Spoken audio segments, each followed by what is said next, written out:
Welcome to Road to 250. Today we're going to talk about nephrology physiology, or nephron physiology, sorry, and renal drugs. So the drugs that basically are part of the nephron. So let's get right into it. So nephron basically is going to filter, secrete, reabsorb. Everything happens in the nephron. So the transport occurs in multiple ways. So you have the lumen side and the interstitium or the blood side. And these are basically polarized sides. So there's an apical membrane towards the lumen side and a basolateral membrane towards the blood or interstitium side. So basically the concentration or how solutes are going to go is going to be dependent on, I guess, the side on, plus if it's going from a high concentration to a low concentration or vice versa. So we're just going to use these transports as examples. So the sodium is just as an example. So in this case, if you have a high sodium in the lumen side and a low sodium in the, I guess, the cell, you're basically going to use proteins that assist in the sodium going from the high side to the low side. But because it's going from high concentration to a low concentration, you don't need like energy source, like an ATP. So these are basically going to be co-transporters.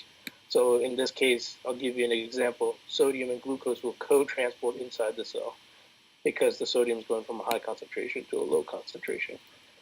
However, if you're going from a low concentration to a high concentration, obviously you're going to need some sort of an energy source. So ATP is always going to be present.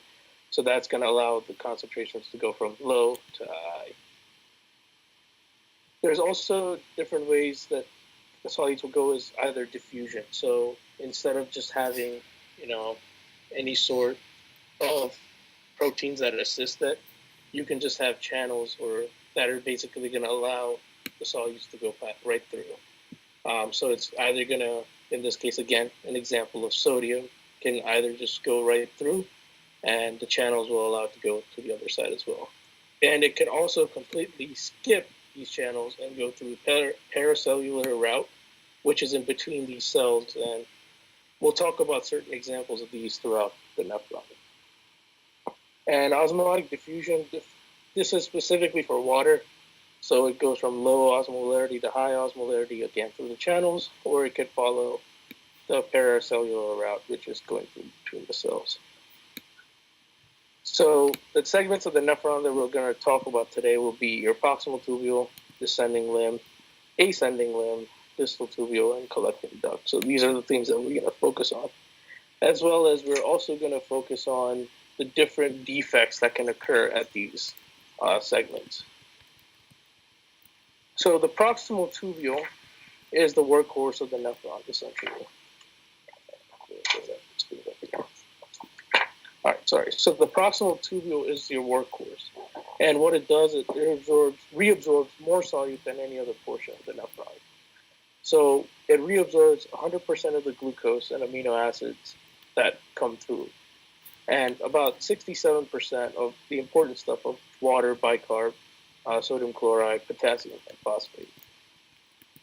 So in this case, I wanted to just basically show you an example. So sodium here is going through this ATP channel. So what happens here is it's going to basically cause a low concentration of sodium to be present inside the cell.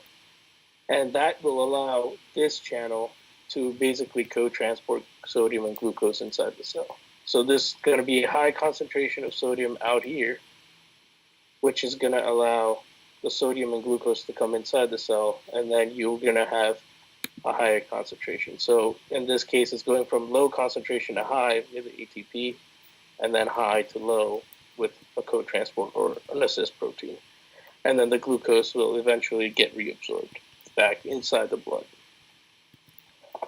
So far, any questions? All right. So the proximal tubule does just more than one thing, and I'm going to go over that in a second. But so these are just more examples of how things are working. So we've talked about the glucose, and then there's also cells that allow potassium and chloride to co-transport. And the chloride comes in, which allows the anions such as hydroxide, formate, oxalate, and sulfate to exit out of the cell. And these are basically negatively charged substances that are going to be released. All right. So let's talk about glucose just for a quick second. So glucose is, as you know, should be completely reabsorbed by the proximal tubule. So, as it says here, proximally convoluted tubule by the Na glucose co-transport. So in adults, plasma glucose of about 200 is when glucosuria begins. So that's like the threshold. And when it reaches, so at about 200, you'll see glucose appear in the urine. And then at about 375 milligrams, you're going to see all the transporters are fully saturated at this point. So this is when you're basically going to start excreting. So if you can see here, and I only want to talk about the excretion right now more so than anything, but at about 375, which if I say like right there, it's going to be a sharp increase in the excretion. And in pregnancy, some glucosuria is normal because you have an increase in the GFR, so that decreases your glucose reabsorption. So in patients who are pregnant, you want to basically do serum glucose testing. All right, let's look at amino acids. All amino acids are reabsorbed by the proximal tubule as well. So this is also via the sodium amino acid co-transporters. An example is of a disease process that can happen is Hartnupp's disease, where there's no tryptophan transporters in the proximal tubule, so that will lead to a tryptophan deficiency. And basically skin rashes resembling pellagra, and you're going to see amino acids in the urine. So there's the deficiency in the proximal renal tubule and neutral amino acid transporters. So symptoms with Hartnup disease will be pellagra with onset in childhood consist of diarrhea, dementia, and dermatitis. They're going to fail to thrive, and episodes are triggered by infections or other stressors. And physical exam, you'll see red rash, usually due to photosensitivity, ataxia during episodes of pellagra. So that's a disease process where you can see amino acids in the urine, and that's typically due to PCT malfunction. Another example of how the PCT helps is with bicarbonate. So as you can see here, sodium can counter transport with hydrogen, and inside these cells there's hydrogen basically that's going to be made, and that goes outside the cell into the urine, which then meets up with bicarbonate that's inside the cell. So instead of the kidneys making new bicarb, what it's trying to do is reabsorb all the possible bicarb that it can find. So the bicarb that's present in the urine will hook up with this hydrogen that comes out to the cells and make H2CO3. And carbonic anhydrase, which is an enzyme which has a drug that we'll talk about later, makes it into carbon dioxide and water, which then diffuse right through inside the cell. Carbonic anhydrase again reforms it into bicarb, and then sodium bicarb basically go inside the blood. So this is how the bicarb is reabsorbed. So this is basically coming directly from First Aid 2018. So I wanted to basically review certain things before, and then we'll talk about it in First Aid. So in the early PCT, there are brush borders that reabsorb all glucose and amino acids, most of your bicarb, as we discussed earlier. So these are all isotonic absorption, so water is going to equally follow. And so it's going to enable the kidney to secrete more hydrogen, which then, again, helps you get more bicarb. Here, PTH can have an effect because it can basically inhibit the sodium phosphate co-transport. So as when PTH is high, it's going to do this, and phosphate's going to get excreted, so it's not going to get reabsorbed. And angiotensin 2, as seen here, stimulates the sodium hydrogen exchanger and increases the sodium concentration, water, and bicarb reabsorption. So these are permitting the contraction alkalosis, which we will discuss in a later slide. So here, your 65 to 80% of your sodium is reabsorbed in the PCT. So does anybody have a question about the PCT? Okay. So like I said, we're going to talk about the renal tubular defects that occur with each of these segments. So a way you can think about it is fabulous glittering liquids.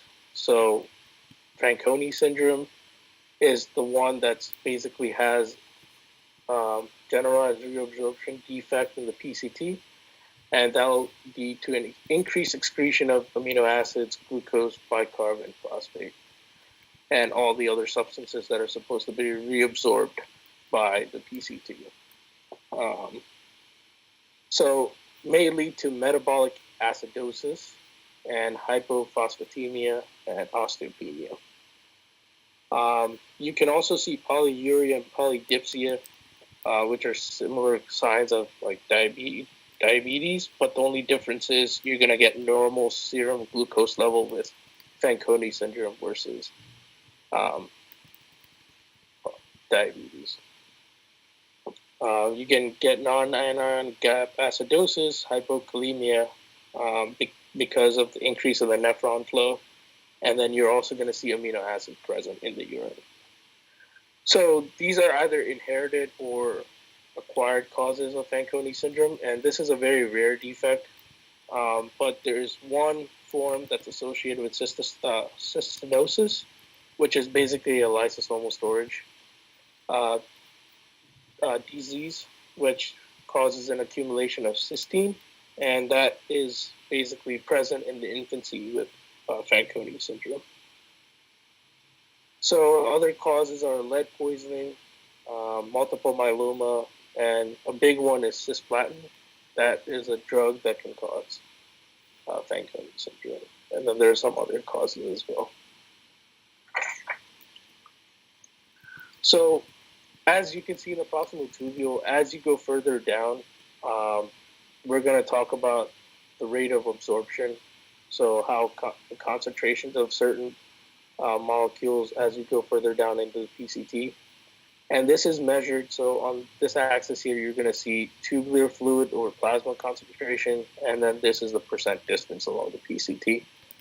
So let me just actually bring in this slide. So this will kind of help us. So we're taking this example of a 50-50 concentration of solute and water. So the solute's going to be in red and water is going to be in the blue. So as you move further down in the nephron, if you still have at the end of this nephron have a 50-50 concentration of solute to water, and these are examples like sodium and chloride. So this is where the water and solute are reabsorbed at the same rate. However, if you take another example and go further down the nephron, but you have less concentration of solute to water, such as in glucose and bicarb, it basically shows that more solute is reabsorbed than water. And in this case, if the opposite happens where you have a greater amount of solute to water, then it's like inulin and creatinine, basically.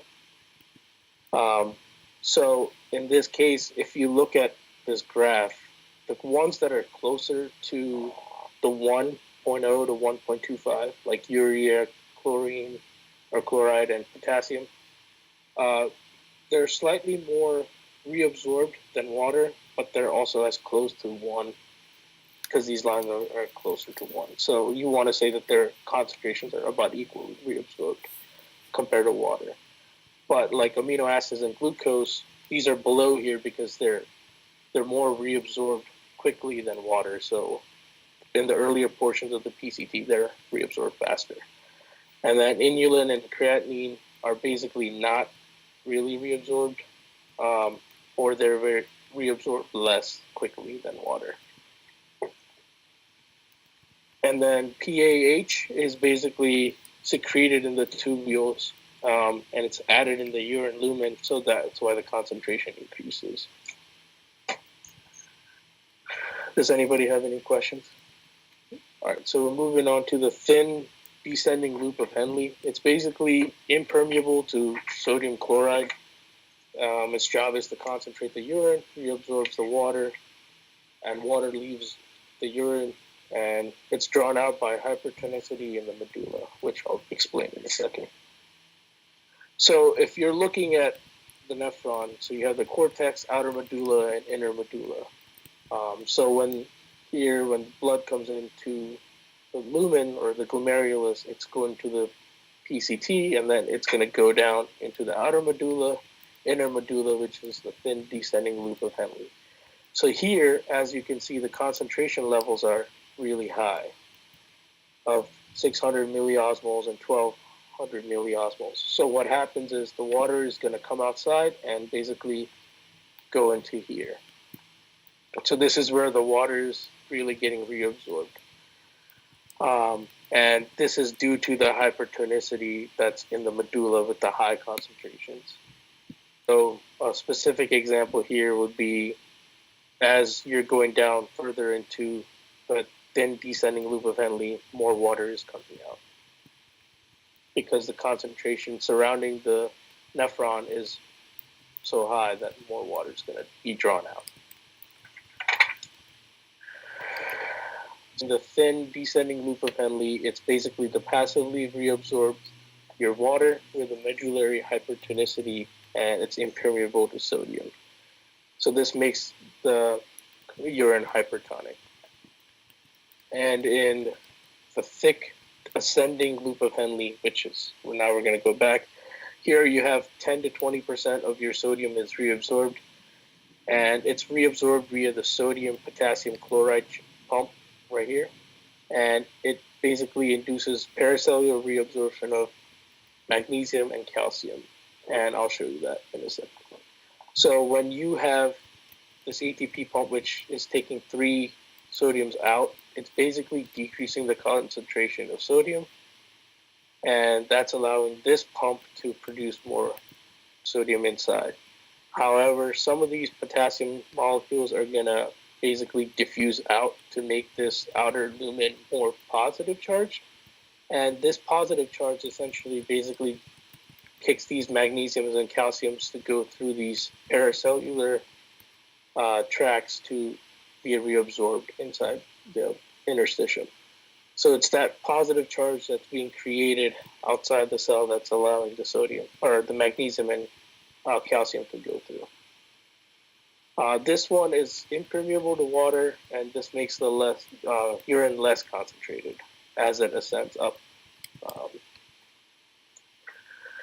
And in the DCT, basically you're reabsorbing your sodium and chloride through the sodium chloride cotransporter. Again, it's also impermeable to water, and this makes your urine fully dilute, so hypotonic. In the presence of PTH, you increase your sodium, the sodium-calcium exchanger, so more calcium gets reabsorbed. Again, the same way, the calcium is going to come through the channel diffusely, and then it's basically, since you are creating more sodium to come inside the cell, the calcium is going to leave because the concentration of calcium is high. So in the presence of PTH, your calcium is going to get more reabsorbed. And here you're going to basically reabsorb 5 to 10% of your sodium. And we're going to talk about these drugs towards the end. So I know that they're there. I know you guys know them, but we'll talk about them in a second. So in basically the renal tubular defects are Bartter syndrome. This is basically the reabsorptive defect in the thick ascending loop of Henle, so it affects the sodium-potassium 2-chloride cotransporter. The things that you're going to see are metabolic alkalosis, hypokalemia, and hypercalciuria. It's autosomal recessive, and it presents similar to a chronic loop diuretic use. So, again, I haven't seen many questions about this, but I just wanted to cover completeness. And All right, so Gettleman syndrome, I think that's how you say it. It's basically a reabsorption defect of the sodium chloride in the DCT. Again, you're going to see metabolic alkalosis, hypomagnesemia, hypokalemia, and hypocalciuria. And these present similar to lifelong thiazide diuretic use, and it's less severe than Bartter syndrome. So if nobody has questions, we'll move right along. Okay, so in the collecting duct, you have two types of cells. You have a principal cell and intercalated cell. So the principal cells, again, you have your sodium, potassium, ATP pump on the blood or interstitium side. And you have these ENaC sodium channels that are created on the luminal side.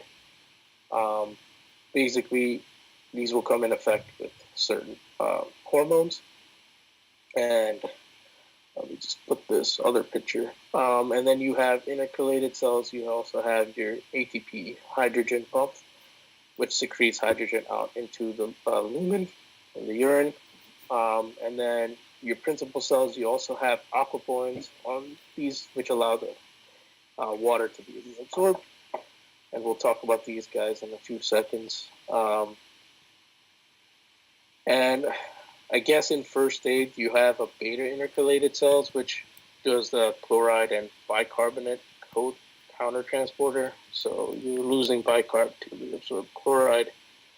I didn't see much when I did my review, so not sure if anybody has anything about that. We can talk about it. So basically, in the collecting tubule, you're reabsorbing sodium exchange for secreting potassium and hydrogen, and that's regulated by aldosterone, which we'll talk about in a second. So aldosterone is a mineralocorticoid which acts on the mineralocorticoid receptor. So it does mRNA and protein synthesis, increases protein synthesis. So what aldosterone does in the principal cell is it increases the apical potassium conductance, and it increases your sodium potassium pump, ATPase pump, and it increases the epithelial sodium channels or ENaC activity to make the lumen negative and secrete potassium. And in the intercalated cells, it basically increases the hydrogen ATPase activity to increase hydrogen secretion, and that will increase bicarbonate chloride exchanger activity right here. So more chloride gets reabsorbed, bicarbs leaves. And then let me see, did I actually else? Oh yeah, aldosterone, when it does the sodium reabsorption and increases this potassium secretion, it actually, the new protein synthesis takes hours, a few hours to develop because of the protein synthesis. So the ENaC channels aren't like active right away. It takes a few hours for it to be active. And that's only because it's creating new channels, and that protein synthesis process takes a little bit of time. And then ADH acts on the V2 receptors and inserts the aquaporins to allow water reabsorption on the apical side. So we'll talk about that in a second. So the aldosterone versus ADH of the collecting tubule. So the overall effect of aldosterone is to increase sodium water reabsorption, increase the effective circulating volume, increase the potassium excretion and hydrogen excretion. And these are going to get released by angiotensin or when you have high potassium, or ACTH, which has a minor effect. ADH basically promotes free water retention, so it inhibits secretion of the free water. And there's two receptors, V1, which are vasoconstriction peripherally, and then V2, which has an antidiuretic response. And that's going to be seen in the collecting tubule. It's released by the posterior pituitary. And there's two stimulus for release. One is going to be hypoosmolarity. So when the concentration in the body is super high, it's basically going to release ADH. And the second time is when you have volume loss or non-osmolarity release. So this is when you're basically the body recognizes that you have a low circulating volume, and it releases ADH regardless of what the osmolarity is. So if your osmolarity is normal, but you have a volume loss, your body's going to release ADH to basically secrete or to reabsorb the free water. So in a water deprivation state, what happens, you have basically a high ADH concentration because your plasma osmolarity is increased. So as you see here, and the cortex to the outer medulla and the inner medulla, the osmolarity increases to about 1200. So when your body recognizes that high osmolarity, the pituitary is going to release ADH, and that ADH is going to basically allow more of the free water to be reabsorbed, and that's going to make your urine super concentrated. So this is when you're going to pee out a high concentrated urine, when you're water deprived and you need more free water. And in a scenario where you've taken a lot of water, so like let's say you've drank 8 glasses of water, you're going to have low ADH because, and it's going to make the collecting duct impermeable to water. So you're going to have a basic dilute urine. So as you see here, the concentration levels in the urine are very low because basically you have enough free water and you don't need to reabsorb it. So it's going to basically reabsorb sodium chloride. So you're going to have a very dilute urine. So 2 things that happen with renal tubule defects towards the collecting tubule are the Little syndrome, which is the gain of function mutation, which increased the activity of the sodium channel and basically increased sodium reabsorption in the collecting tubule. So in here, you're going to see metabolic alkalosis, hypokalemia, hypertension, and decrease in aldosterone. This is an autosomal dominant disease or syndrome, and it presents similar to hyperaldosteronism, but the aldosterone is nearly undetectable. So that's the way you can look at that. And syndrome of apparent mineralocorticoid excess. These are basically cells that contain mineralocorticoid receptors. So your 11-beta hydroxysteroid dehydrogenase converts cortisol to cortisone, and which is inactive form. So you have a hereditary defect of the 11-beta hydroxysteroid dehydrogenase. So you have excess cortisol and mineralocorticoid receptor activity. I have an example of a type of question that you might see with this one on the next slide. But again, here you're going to see metabolic alkalosis, hypokalemia, and hypertension. You have a decreased serum aldosterone level, and your cortisol tries to be the same as aldosterone, so it's a way you can think about that one. This is autosomal recessive, but can be acquired with licorice. It's present in licorice, so which basically blocks the activity of the 11-beta hydroxysteroid dehydrogenase. And you can treat these with potassium-sparing diuretics. So an example of a typical case that you could see is a young girl is brought to the pediatrician's office for failure to thrive and muscle weakness. Her parents deny any problems with feeding. On physical exam, her blood pressure is elevated for her age, and lab tests revealed hypokalemia, metabolic alkalosis, and low serum aldosterone and renin. A differential here you could do is Little syndrome, but your urine cortisol to cortisone ratio is normal. So that's how you're going to know that this is not, it's this, not that. And in primary aldosteronism, you would see an elevated aldosterone, which you don't see here because you have low serum aldosterone. So just an example for you guys to keep in mind. So does anybody have any questions before I move on to diuretics or drugs?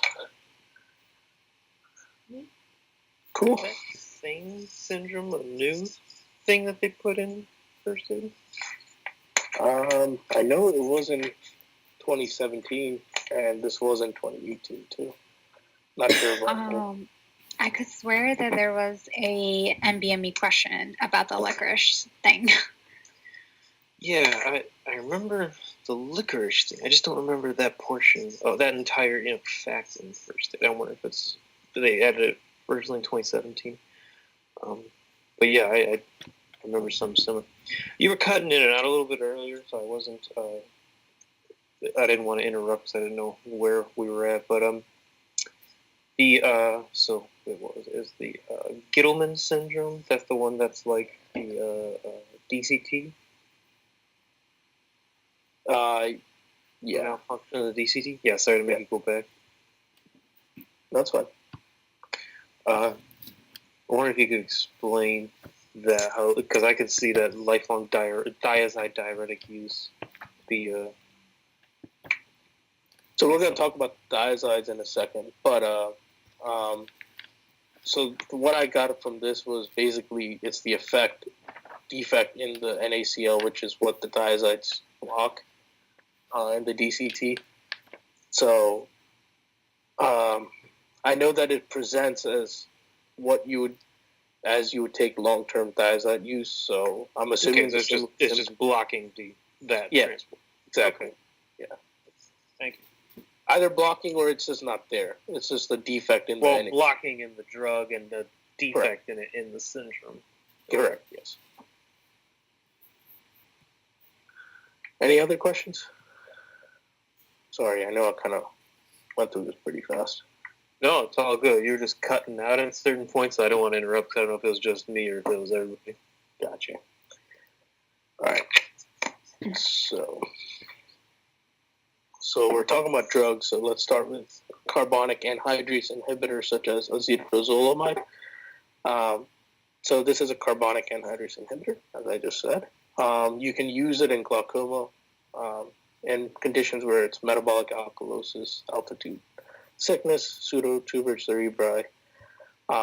So what happens in carbonic anhydrase, if you guys remembered from the very first slide, is basically your bicarb, which converts your bicarbon hydrogen to carbon dioxide and water, and then it comes inside and converts it back to inside the cell and converts it back to bicarb.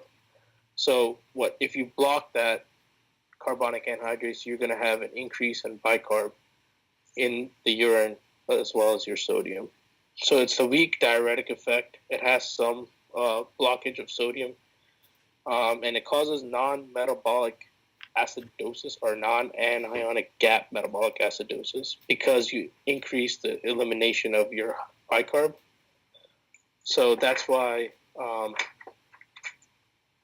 clinical uses, when you have an alkalosis, you can use this drug to basically fix the alkalosis because it causes acidosis. So if that makes sense, you give this drug to cause an acidosis when the patient has an alkalosis. And you give it for glaucoma because it blocks the formation of the aqueous humor. And for pseudotuberous cerebri, it's basically intracranial hypertension, and carbonic anhydrase is actually necessary for normal CSF formation. So basically, by giving acetazolamide, you reduce the rate of CSF formation, causing a decrease in the pseudotumor for the pressure. And in altitude sickness, because at high altitudes you have a low PO2, you hyperventilate, causing a low CO2 and respiratory alkalosis. And acetazolamide basically gives you the acidosis that reverses the alkalosis. So side effects, again, are you're going to get an acidosis. So you can get a proximal renal tubular acidosis, paresthesia, and it's a sulfa drug, so you can have a sulfa allergy. And it also causes kidney stones. And I wasn't really sure about the mechanism of how it does that, but from what I read was it reduces your urinary citrate excretion. So by citrate, normal function is to inhibit calcium stone formation. So if you decrease the excretion, you're more likely to have a calcium stone form because of the citrate that you're reducing the excretion. And that's all I got for this drug. Does anybody have anything to add about this one? Yeah, because if you have high citrates, then it'll bind free calcium. Got it. Okay. That makes calcium readily available to make stones. Okay, that makes sense because I wasn't sure what he was trying to say. Anything else? Okay. All right, so let's move on to your loop diuretics. Your loop diuretics are basically you have furosemide, butenamide, and torsemide, which are your sulfonamide loop diuretics. So again, sulfa allergy, you want to think of that right away. Ethacrynic acid is your non-sulfonamide inhibitor. These basically inhibit the co-transport of the Na potassium 2Cl pump on the thick ascending loop of Henle. They abolish the hypertonicity of the medulla, which I'll explain in a second. At least I'll try to. And they also stimulate prostaglandin E release, so they have a vasodilatory effect on the afferent arteriole, which then can be inhibited by NSAIDs. And they increase your calcium excretion. So loops lose calcium is a way you can think about it.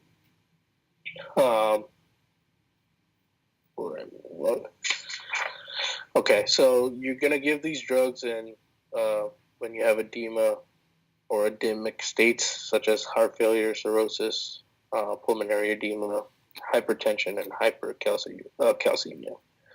We'll talk about the ADRs in a second. So here, as we've seen here, you're basically going to concentrate, you're increasing your osmolarity in the inner medulla and outer medulla, and you're basically in normal function, water is going to tend to come outside. And all this takes place because there's a concentration here of basically this pump maintains the sodium chloride concentration to be high outside in the medulla. So if I block this pump essentially and cut it out, I am basically not allowing free water to come outside because the concentrations in the urine are going to be as high, and these going to balance out the concentrations outside.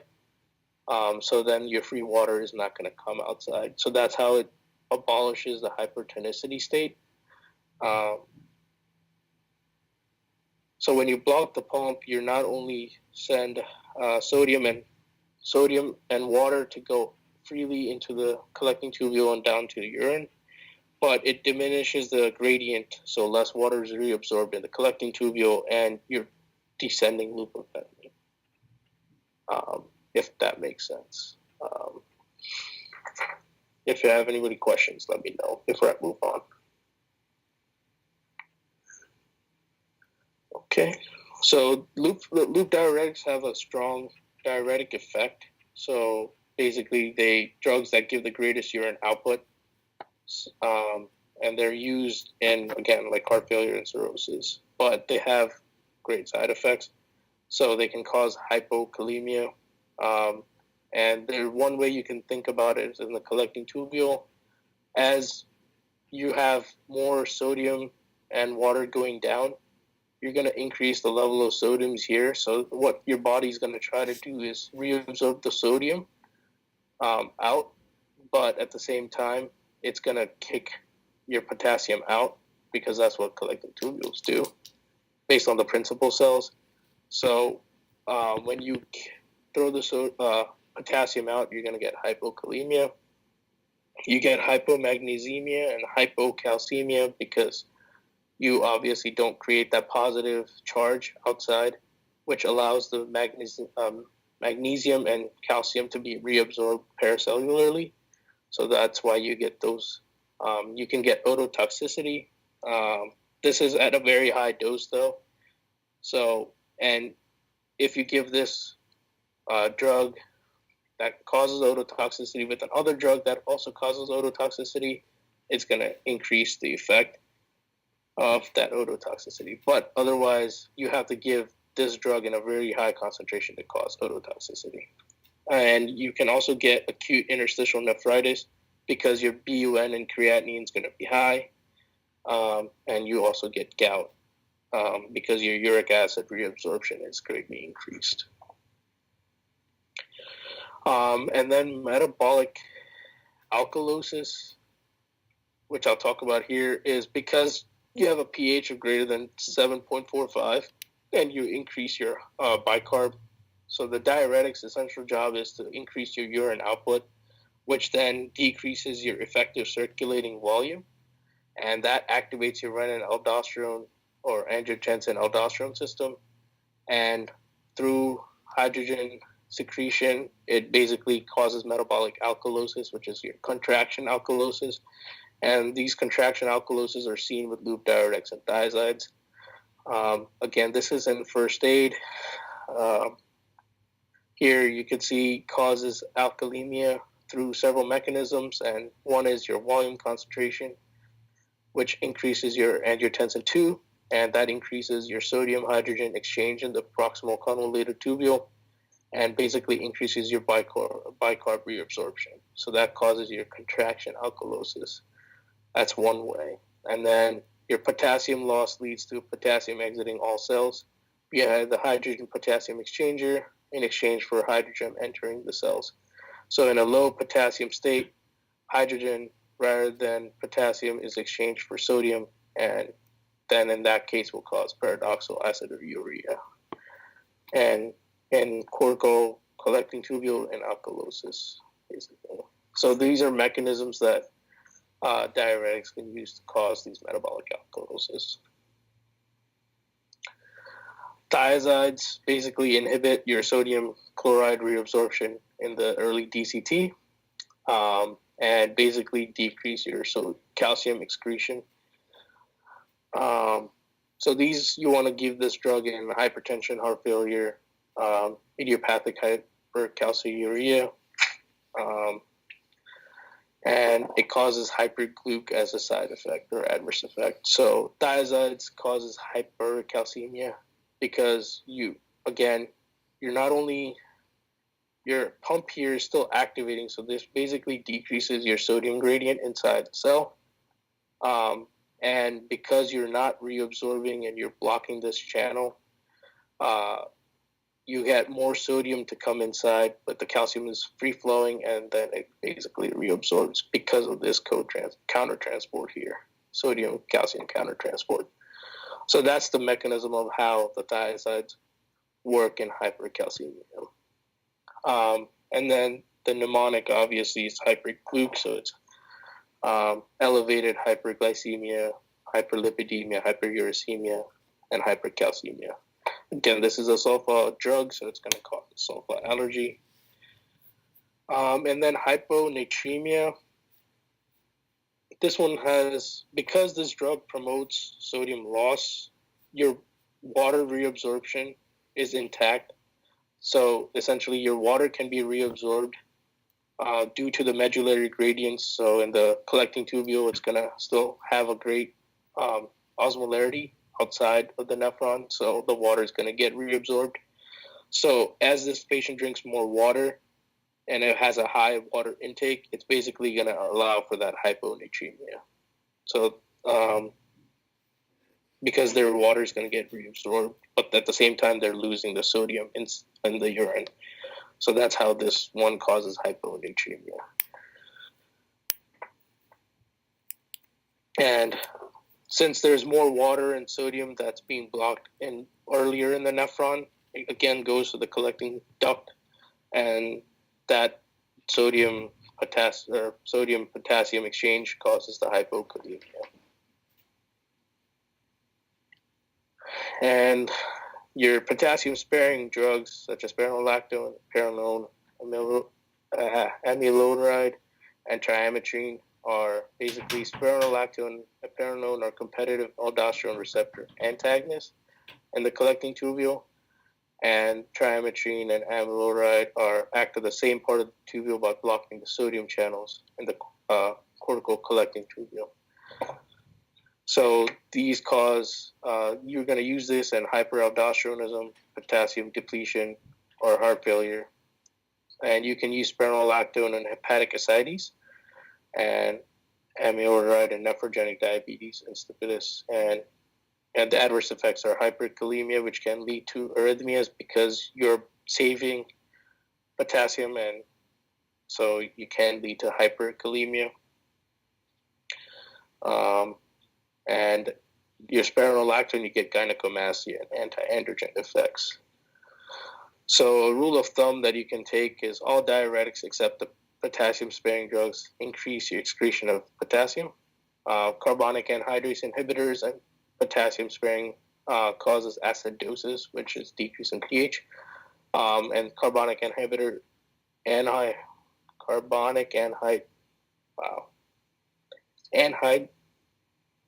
inhibitors do bicarb excretion, potassium-sparing decrease aldosterone and hyperkalemia because of the hydrogen-potassium exchanger, and the others cause contraction alkalosis. And loops and thiazides have opposite effects on calcium. So loops, you get hypocalcemia because you don't have that positive charge, and with thiazides, you get hypercalcemia. And this is just a picture that I found kind of useful when I was looking some stuff up today.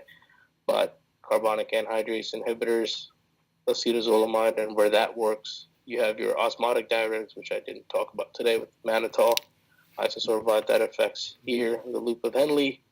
And your thick ascending, you have your sodium potassium 2-chloride cotransporters, and this is where you're going to see your Bartter syndrome and loop diuretics. And here with the thiazides, you can get the Gittleman syndrome. So it's basically a summary slide of everything that we've kind of talked about today. And you can use that if that helps you. I like this slide. And that's it. Any questions? Yeah, stay on this one for a second. So, like we were talking about, the thiazides and Gittleman's are essentially, one is a blocking, the other one is a Right. The other ones, of the transporter. So is that the same thing for the loops and Barters? It's like Correct. having.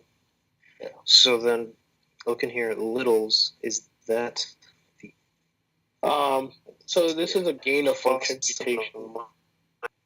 Sorry, you came very patchy, but from what I got, Little syndrome was a gain of function mutation. So you increase your reabsorption of sodium in the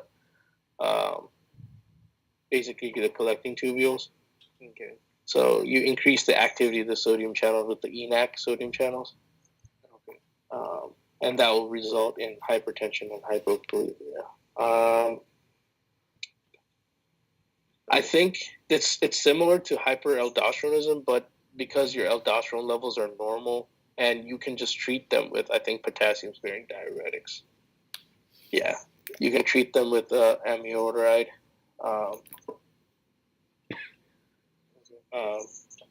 to basically contract that sodium cotransporter. Yeah, because that's a direct ENaC inhibitor. So if you block that, you're not going to reabsorb the sodium.